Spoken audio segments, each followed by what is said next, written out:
Hi there. My name is Tercy Engelhardt, and I want to welcome you to the Unreasonably Grateful podcast, Living in Grace by Choice. First of all, thank you for being here. I'm grateful you're here. And whatever got you here, trust that. Whether someone invited you or I just showed up on your feed, however it happened, just trust that you're in the right place at the right time. Okay, so I want to just remind you I don't have your answers. You do. I'm simply sharing with you tidbits from my own story. 39 years of recovery now from 20 years of living an addictive lifestyle. For me, it was healing from abuse, teenage sexual abuse, and then living with an eating disorder for 20 years.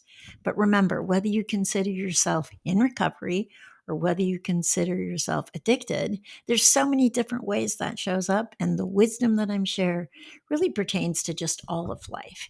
And we could be dealing with anything, big or small, and we're just navigating life together. Okay, so first of all, I'm super grateful that you share your journey with me, and I'm grateful that I have an opportunity to share my journey with you. What a week.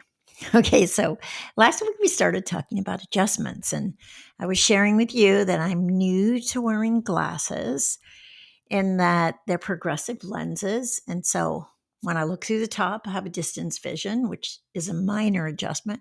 And when I look through the bottom, it's for reading or close up. And it's been a big adjustment.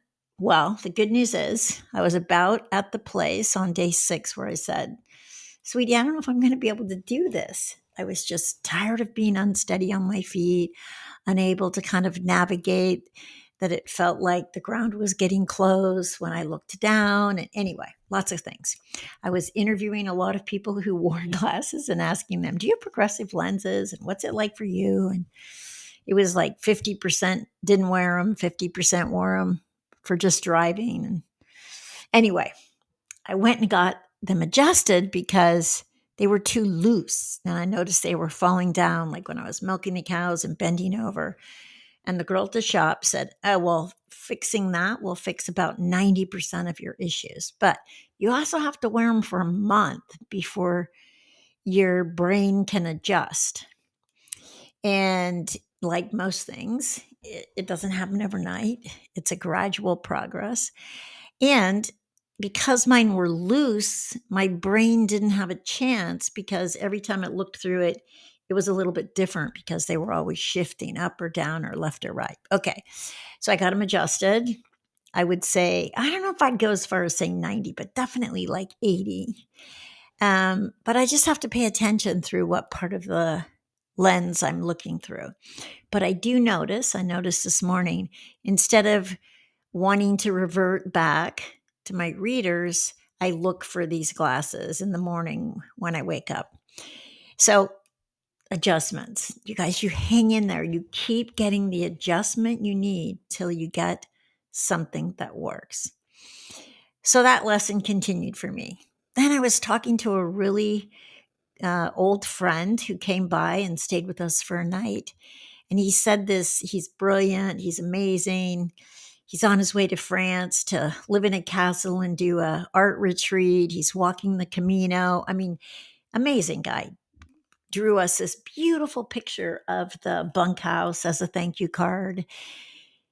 Anyway, he was telling me a story. And one of the kind of cruxes of this story was, he said, someone told him, the mind rejects a higher power. And I was like, oh, God, that's just like my glasses.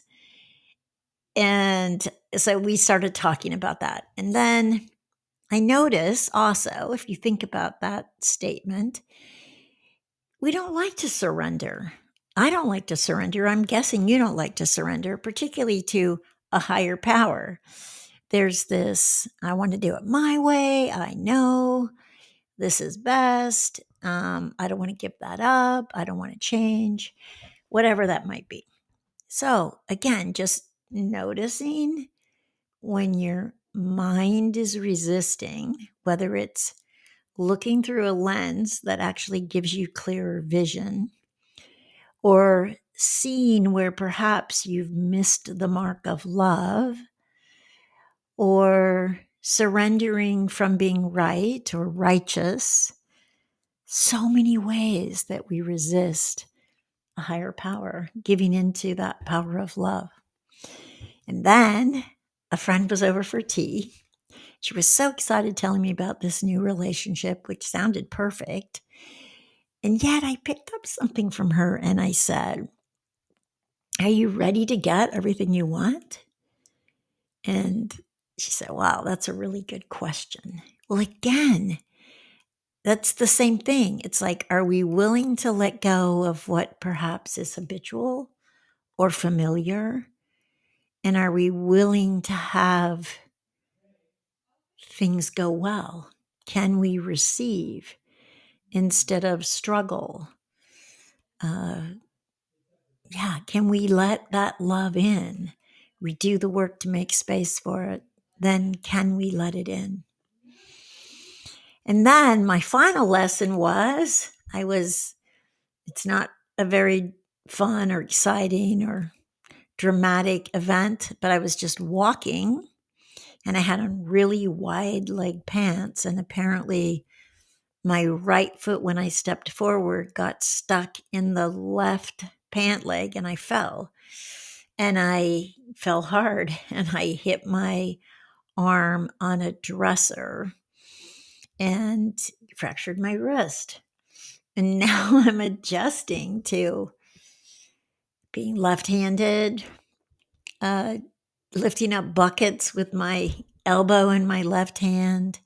Today at the farmer's market, navigating, letting people help, getting some beautiful suggestions for ways to deal with the pain or the discomfort or, to heal. And so if you look at all of these things that happened in this week and still in the midst of, they all have to do with, can we adapt? Can we adjust? Can we let in something new? Even if what something new is amazing, if it's everything you've ever wanted. Sometimes I think we get attached to the way that it is. And maybe it seems like it's always been that way, or just that way is familiar. But can you step into the new, the different, maybe even the challenging? Maybe it is the wonderful. Maybe it's just, better than you ever could have imagined. Can you surrender and let go? Can you not let the mind that resists or rejects a higher power take over? Can you stay in your heart and let that love that wants to live inside of you, express inside of you, in? So that's what I want you to do this week. I want to see if you can let the love in. And how we let the love in is we don't resist it. We don't reject it.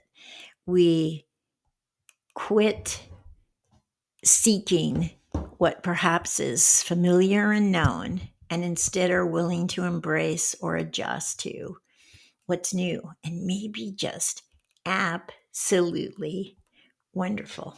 Okay, so take that on this week, and I look forward to seeing you right here next week. Have a beautiful week.